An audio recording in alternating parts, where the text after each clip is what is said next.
का मन कैसे लगता है? अच्छा है।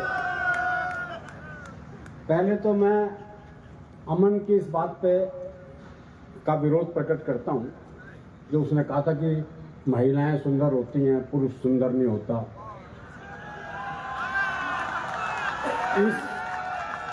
इस हीन भावना से निकल भाई। सुंदर तो पुरुष ही होता है। आप देख लो, मोर और मोरनी में कौन सुंदर है? शेर और शेरनी में कौन सुंदर है? अगर पुरुष सुंदर नहीं होता तो ये मेकअप के सामान पुरुषों के लिए बनते हैं। बहुत अच्छे, बहुत अच्छे। क्या दलील है? वाह। ये खाम का परेशान हो रहा था। दरअसल इन कवियों ने बिगाड़ा महिलाओं को, खाम खा झूठी तारीफ कर करके। और भाई वो क्या बढ़िया शेर सुनाया जुबैर भाई ने कि जो मेरी कुर्सी, वो कुर्सी सटा के नहीं बैठा, उठा के खुद कुर्सी में बैठ गया।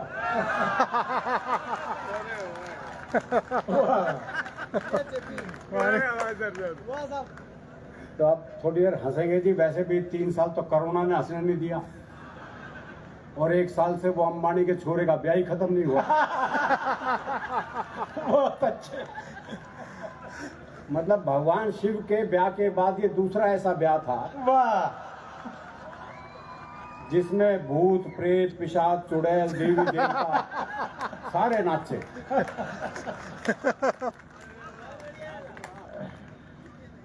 अच्छा, कोरोना काल का भी एक कष्ट रहा जी। वो जब लॉकडाउन लगा 3 महीने पहले, 3 महीने बाद में सब कुछ बंद, बाहर कहीं आप जा नहीं सकते। यहाँ की स्थिति तो पता नहीं, दिल्ली में तो आप बाहर निकल नहीं सकते थे। वो सबसे बुरा समय था जी। पत्नी मेरा चेहरा देखे, मैं पत्नी का। इससे बुरा समय हो नहीं सकता। हमारा काम हर दूसरे तीसरे दिन सूटकेस लेके निकलने का। वो 3 महीने हो गए घर में पड़े हुए। मैं अखबार पढ़ रहा, पत्नी इधर से उधर घूम रही और बड़बड़ा रही। बोले पता नहीं ये बीमारी कब निकलेगी। पता नहीं लग रहा था, मुझे कह रही है, कोरोना को कह रही है। तो मैंने सोचा कुछ पल अलग ढंग से जिया जाए और किसी महिला मित्र को वीडियो कॉल किया जाए। ये बात, कुछ तो परिवर्तन हो जीवन में। ये सोचकर मैंने अपनी सबसे सुंदर महिला मित्र को वीडियो कॉल मिलाया, लेकिन उसने फोन ही नहीं उठाया। थोड़ी देर बाद लैंडलाइन पर उसका फोन आया। मैंने फोन ना उठाने की शिकायत की तो उसने समझाया, देखो सारे ब्यूटी पार्लर बंद हैं, अपना चेहरा नहीं दिखाऊंगी। मैं भी भाभी जी की तरह चुड़ैली लग रही हूँ, इसलिए वीडियो कॉल नहीं उठाऊंगा। तो अब पता लग गया भाई कि कौन सुंदर है। अच्छा, वो समय भी ऐसा था जी, क्या बताएं। बस कपड़ों की स्थिति ऐसी थी, कपड़े निक्कर और बनियान में टाइम कट रहा था उस वक्त लॉकडाउन में। कपड़े बेचारे लटक गए थे। लटक गए। अच्छा, अलमारी में रखे हुए कपड़े ये सोच रहे थे मालिक है भी या निमट लिया। और देखो जी, मैं हरियाणा का हूँ। हरियाणा के आदमी को हादसे के लिए कहीं ज्यादा जरूरत नहीं पड़ी, जाने की जरूरत नहीं पड़ती। समय मेरे पास 2-3 मिनट ही बचे हैं मेरे। नहीं अरुण जी, बढ़िया, आप लोग सुन रहे हैं। खूब है सर समय। भाई वो रोटी का ऑर्डर दे दे। वो एक पुलिस के सिपाही को छुट्टी चाहिए थी, पहुंच गया SHO साहब के पास। बोले छुट्टी चाहिए। बोले बहुत काम है, छुट्टी नहीं मिल सकती। बोले जी छुट्टी तो मैं लेकर रहूंगा। बोला अच्छा एक सवाल का जवाब दे दे, छुट्टी दे दूंगा। बोले सवाल कुछ भी पूछ लो। बोला अच्छा ये बता, कटप्पा ने बाहुबली को क्यों मारा? ये अंतर्राष्ट्रीय सवाल पूछ लिया जी उससे। बोले ये बता, कटप्पा ने बाहुबली को क्यों मारा? बोले हो सकता है बाहुबली ने कटप्पा को छुट्टी देने से मना कर दिया।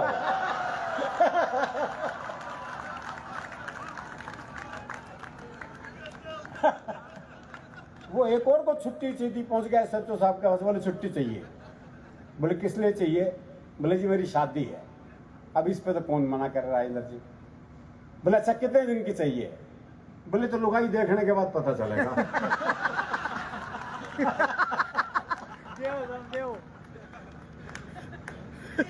अमन ने प्रेम के बहुत अच्छे मुक्तक सुनाए आपको, वो लिख सकता है, मैं हरियाणा का हूँ, सोच भी नहीं सकता। क्योंकि हमारे यहाँ प्यार जो है वो ब्याह के बाद होता है ना जी। पहले को नहीं हो। ब्याह से पहले प्यार कर ले तो हम तो पेड़ पे ही लटके मिलते हैं। क्या बात, क्या टिप्पणी है वाह। लेकिन हमारे यहाँ प्रेम में भोलापन बहुत है। वो प्रेमी ने प्रेमिका से कहा, अगर तू मेरी नहीं हुई ना तो मैं तुझे किसी की नहीं होने दूं। बोले अच्छा तेरी हो जाऊंगी तो सबकी होने देगा।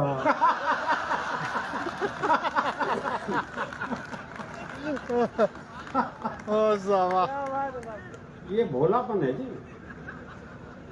अभी वो वैलेंटाइन पखवाड़ा गया जी, खाई साहब पूरा जी। उत्सव पखवाड़ा ही होता है वो।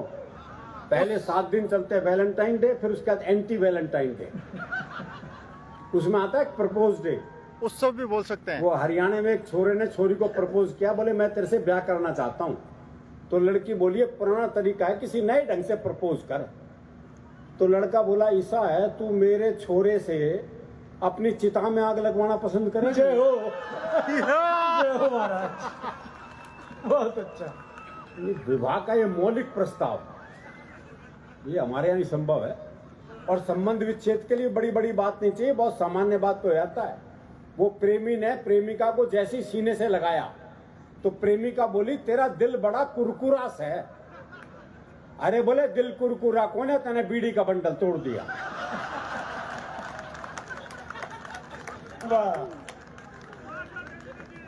चलिए प्रशासन का कार्यक्रम है, मैं एक कविता, क्योंकि समय का मुझे भी ध्यान रखना ही है। नहीं ये कथा तो कितनी देर तक चल सके है जी, क्योंकि ये हमारे स्वभाव में है। अच्छा तो सुनो तो सही तो यार, सुनो। हमारे यहाँ तो बालक भी ऐसे ही हैं जी। आजकल वो चल रहा है ना, बेटी बचाओ बेटी पढ़ाओ। वो दिल्ली के कुछ स्कूलों में तो गुरुजी क्लास में आते हैं, बोले क्लास में जितनी लड़कियां उन्हें अपनी बहन मानो, क्लास में जितनी लड़कियां उन्हें अपनी बहन मानो। वो एक हरियाणा का था, बोले मैं तो ना मानू। बोले क्यों भाई, तू क्यों नहीं मानने का? बोले इतने भात कौन भरेगा। तो वो बात उसकी जायज है। जब वो इतनी दूर का भविष्य जानता है, निकट का तो जानता ही है। वो क्लास में टीचर ने सवाल कर दिया, बोले मैंने तुझे थप्पड़ मारा, इसका भविष्य काल बता। बच्चा बोला तेरी साइकिल में पंचर मिलेगा। वो एक बच्चा 3 दिन तक स्कूल नहीं आया। चौथे दिन स्कूल पहुंचा तो मास्टर ने पूछा, बोले भाई 3 दिन से आया क्यों नहीं? बोला जी हमारी भैंस ने काटड़ा दिया है। तो मास्टर बोला भी इसमें क्या खास बात हो गई? बोले खास नहीं तो तू दे के दिखा।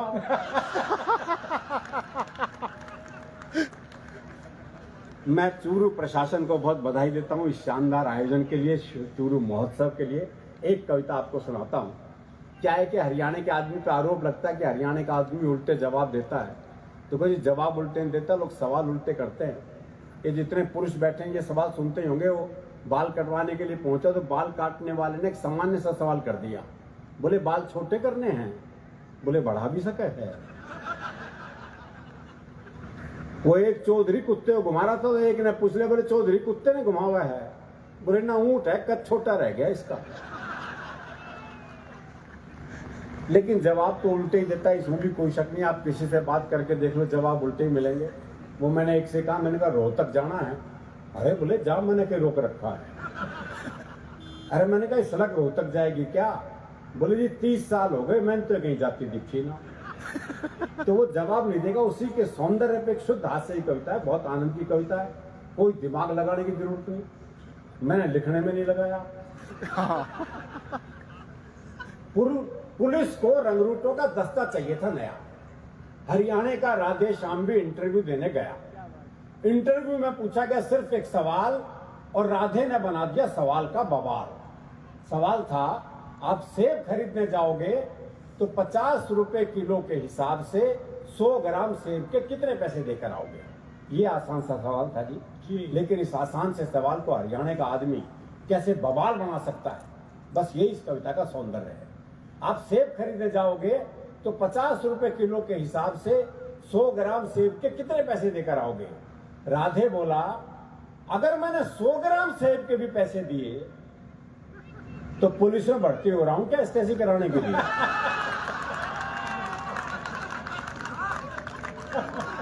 तो अगर मैंने 100 ग्राम सेब के भी पैसे दिए तो पुलिस में भर्ती हो रहा हूं क्या एसटीसी कराने के लिए? साहब को जवाब में मजा आया, उन्होंने सवाल को आगे बढ़ाया। अच्छा, मैं खरीदने जाऊं तो मुझे कितने के मिलेंगे? राधे बोला, आवाज करो, पूरी पेटी आपके घर भिजवा देंगे। अच्छा, तुम्हारी पत्नी तो पुलिस में नहीं है ना, वो जाएगी तो 100 ग्राम सेब के कितने पैसे देकर आएगी? राधे बोला, साहब मैं अपनी पत्नी को आपसे ज्यादा जानता हूं, उसे खरीदारी का है बहुत चाव, पर उसे 100 ग्राम खरीदने होंगे तो 100 ग्राम का पूछेगी भाव। अच्छा, तुम्हारा भाई जाए, अगला भी उसी सवाल के पीछे पड़ा हुआ है, ये नहीं कि भी वो जवाब नहीं दे रहा तो सवाल बदल दे, पर दिक्कत ये वो भी हरियाणा का। अच्छा, तुम्हारा भाई जाए, जी भाई को तो मैंने कई बार बाजार जाते देखा है, पर वो तो कभी पौवा तो कभी गुटखा लाता है, सेब लाते तो मैंने आज तक नहीं देखा। अच्छा, तुम्हारी बहन जाए कोई, जी मेरी एक बहन थी, उसकी शादी हो गई, अब वो जाने या बहन हुई। राधे श्याम, तुम्हारे पिताजी भी तो बाजार जाते हैं, जी उनके दांत नहीं है, वो बस केले खाते हैं। जी उनके दांत नहीं है, वो बस केले खाते हैं। आप मुझे एक बात बताओ श्रीमान, तनख्वाह तो दोगे एक आदमी की और सेब खरीदने पर लगा दिया पूरा खानदान। अच्छा छोड़ो, कोई आम आदमी जाए तो वो 100 ग्राम सेब के कितने पैसे देकर आए? आम आदमी का नाम सुनते ही राधे श्याम सीरियस हो गया थोड़ा, बोला, जी साहब आप लोगों ने आम आदमी को सेब खरीदने लायक ही कहां छोड़ा? वाह वाह, जी साहब आप लोगों ने आम आदमी को सेब खरीदने लायक ही कहां छोड़ा? आम तो सेब का ठेला लगाता है, खरीदने तो खास ही जाता है। बहुत अच्छे, बहुत अच्छे, वाह वाह वाह वाह वाह वाह वाह वाह वाह। आम तो सेब का ठेला लगाता है, खरीदने तो खास ही जाता है। अच्छा, कोई खास आदमी जाए तो, अगला भी पीछे ही पड़ा हुआ है। अच्छा, कोई खास आदमी जाए तो पहली बात तो है कि अगर वो खास है तो खुद क्यों जाएगा? भाई अपना नौकर भेजेगा, और आपके कहने से चला भी जाएगा तो क्या सिर्फ 100 ग्राम खरीद के लाएगा? चलो आपकी अंतिम इच्छा पूरी करने के लिए 100 ग्राम खरीद भी लाएगा, तो इसका हिसाब आप मुझसे क्यों लेते हैं? हिसाब बताएंगे उसके सीए, जिन्हें वो तनख्वाह देते हैं। चलो इस सवाल को यहीं छोड़ते हैं, इंटरव्यू का रुख अब दूसरी तरफ मोड़ते हैं। देखो साहब, ये तो है सरासर फरेब, दूसरा सवाल बाद में आएगा, पहले आएंगे 100 ग्राम से। पहले आएंगे 100 ग्राम से। तुम्हारा कोई दोस्त है राधे श्याम? हाँ जी है, सीताराम। वो सेब खाता है? जय श्री श्याम। हाँ, कोई खिलाए तो खा जाता है। साहब आपने भी इस सवाल को खूब खींचा है, लगता है आपका कोई सेब का बगीचा है। कुछ भी हो पर अब अपना जवाब ले लो। जवाब पे आ गए जी। कुछ भी हो पर अब अपना जवाब ले लो। सीताराम फल वाले को 5 रुपए देगा और कहेगा इतने के सेब दे दो। वाह वाह वाह वाह। पर इतने के कितने? अब ये सेब वाले की मर्जी, वो दे दे जितने। राधे श्याम, तुमने तो जरा सी बात का बना दिया बवाल। राधे बोला, साहब मुझे तो शुरू से ही पसंद नहीं है सवाल। बहुत अच्छे। मुझे तो शुरू से ही पसंद नहीं है सवाल। मेरे विचार में आज संसार में जितनी भी गड़बड़ है, असल में सेब ही उसकी जड़ है। दर्शन पे आ गए, चिंतन पे आ गया, पर जवाब देके नहीं दिया। मेरे विचार में संसार में जितनी भी गड़बड़ है, असल में सेब ही उसकी जड़ है। अगर उस दिन आदम और हव्वा वो एक सेब नहीं खाते, वाह, तो ना मैं आता ना आप यहाँ आते। तो ना मैं आता ना आप यहाँ आते, ना 100 ग्राम होता, ना 500 ग्राम, ना आप साहब होते, ना मैं राधे श्याम। अच्छा, दुनिया में 4 ही सेब प्रसिद्ध हुए हैं बस। पहला जो एडम और ईव ने खाया, जिसका परिणाम हम देख ही रहे। दूसरा वो जो न्यूटन के ऊपर गिरा। बच्चे सोचते होते वो नारियल के पेड़ के नीचे क्यों नहीं बैठा था। तीसरा एप्पल, वो स्टीव जॉब्स वाला एप्पल लोकप्रिय हुआ। और चौथा सेब है मेरा। कहते हैं जी एक सेब खाओ तो आदमी डॉक्टर से दूर रहता है, आदमी में ऊर्जा रहती है, आदमी में ऊर्जा रहती है तो आदमी पैसा कमाता है, पैसा कमाता है तो शादी होती है, शादी होती है तो बच्चे होते हैं, बच्चे होते हैं तो टेंशन होती है, टेंशन होते बीमारी होती है, लोअर खा लो सेब। इंटरव्यू का ये हुआ परिणाम कि आजकल राधे श्याम सब्जी मंडी में डंडा फटकारते हैं, खुद तो भरपेट खाते हैं और साहब के लिए 100 ग्राम भिजवाते हैं और साहब के लिए 100 ग्राम। बहुत अच्छे। लव यू साहब, बहुत बहुत धन्यवाद।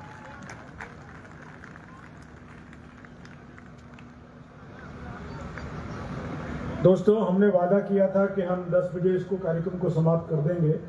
10:15 बज गए हैं।